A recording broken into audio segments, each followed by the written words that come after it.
Guys, welcome back to the Transfer Daily YouTube channel. Now I'm back with more updates from the transfer market. So starting off with a story we talked about yesterday, and Quansah and Newcastle United. So he's a name on the list for Newcastle United, but Liverpool's stance, I sent in yesterday's video that the stance from Liverpool is unclear from me. I don't know what it is, but James Pearce from The Athletic reported that Liverpool are not considering selling Quansah, and they are planning with him for next season in the first team. So Arne Slot has Quansah in his plans, and I spoke about the Anthony Gordon deal yesterday, saying that Newcastle United were prepared to pay 50 million for Quansah.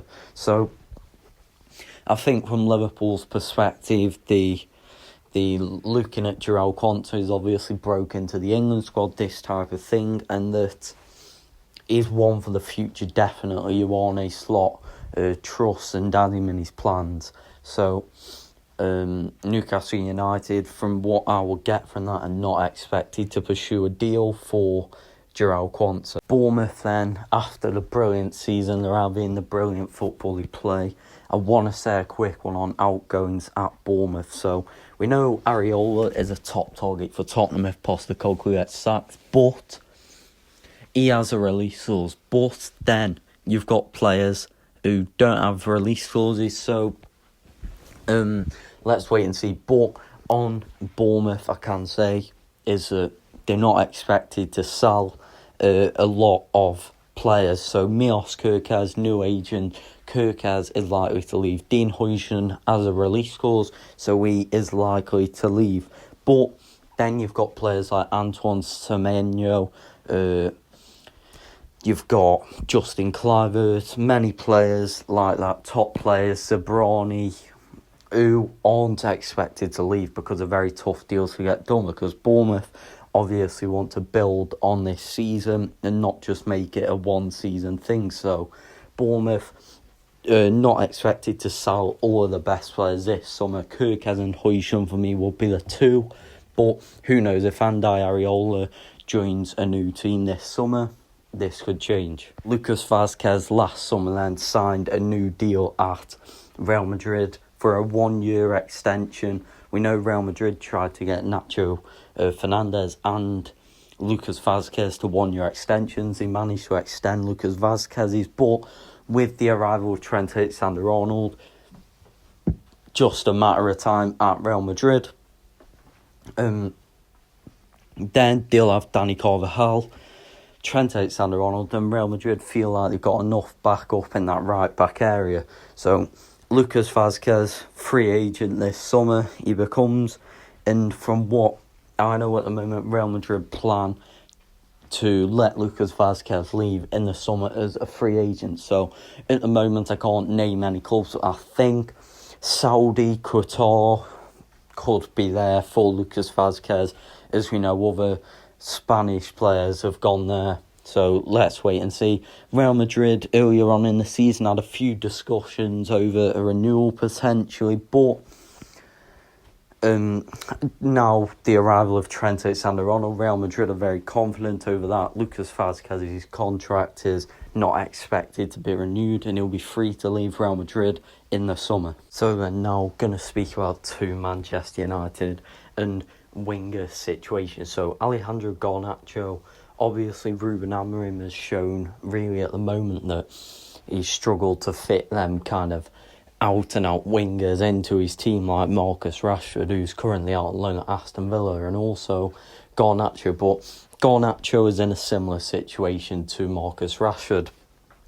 But after being frozen out from the team for games, Manchester United owners, but also Ruben Amorim, have been impressed with how he's returned and how he showed the determination. And as we know, for profitability and sustainability rules, is that Garnacho's future is up in the air, and it was in January after Chelsea and Napoli were both considering a deal. And On Napoli's end, I don't think Napoli return for Alejandro Garnacho this summer, but who knows, Chelsea may do. But Garnacho's future still is uncertain because Manchester United need funds for the summer transfer window, because Manchester United want to be active in the summer, and a big sale like Garnacho's could make that happen. On Kobe Mainoo's situation,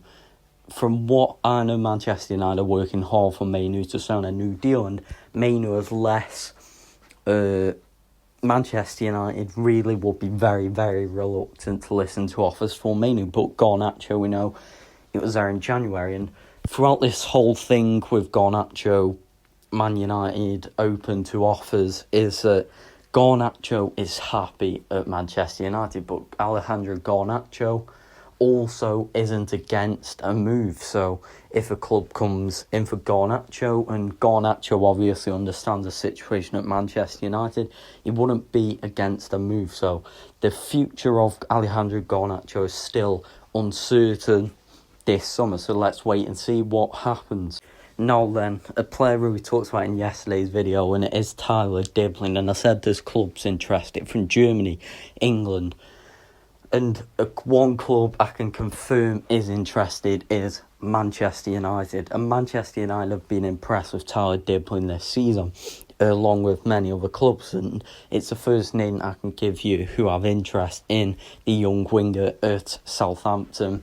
It was a breakthrough season for the Saints, but as I've said in yesterday's video, Southampton are looking for a big fee, because Southampton are going off what type of fees Declan Rice has gone for, and Jack Grealish and these type of players, and they have gone off that for their value of Tyler Dibling. And from what I know, 100 million is, that fee is probably unlikely what they're asking for, but I think 70 million, something like that, definitely above 50 million is what Southampton will be willing to negotiate around that price and this type of thing. So let's wait and see. But of course, Southampton, even if they get relegated, want Tyler Dibling to stay and be a key part of next season. So from what I know, Manchester United have interest in Tyler Dibling, and one thing I can say is, so because of the price tag, Manchester United aren't expected to pursue a deal in the summer transfer window, but that's not to say they won't try and make a move in, who knows, January or the summer after or in the future.